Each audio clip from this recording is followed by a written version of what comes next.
Hallo, hier ist Na. Die Kohlsaison läuft auf Hochtouren. Mein Lieblingsgemüse ist eben Chinakohl. Heute machen wir Kohlrouladen mit Chinakohl. Wir fangen mit der Füllung an. Ingwer fein hacken.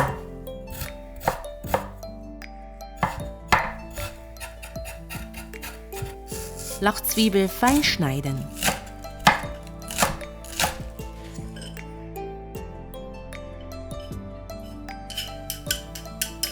Wenig 5 Gewürzepulver, halber Teelöffel Salz, 1 Teelöffel Zucker, 1 Esslöffel helle Sojasauce, 2 Teelöffel Speisestärke, 4 Esslöffel Wasser. Die Füllung so lange kräftig rühren, bis eine klebrige Masse entsteht.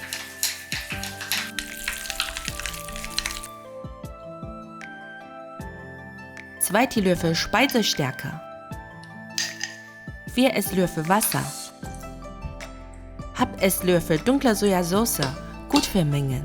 Diese Mischung kann die Soße andicken.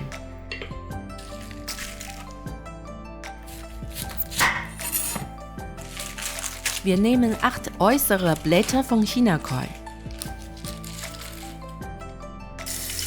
Gründlich waschen. Im kochenden Wasser kurz blanchieren.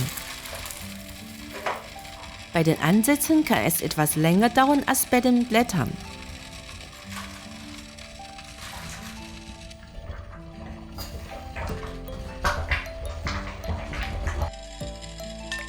Abkühlen und abtropfen lassen.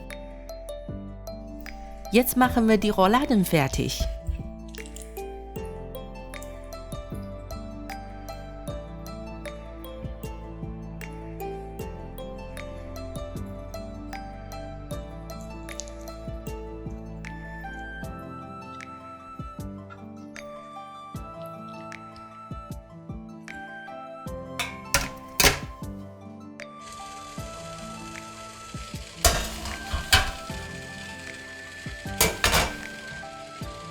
Zwölf Minuten dämpfen.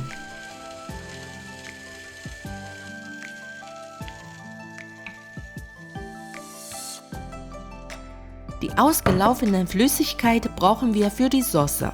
Die Flüssigkeit in die Pfanne geben und aufkochen lassen.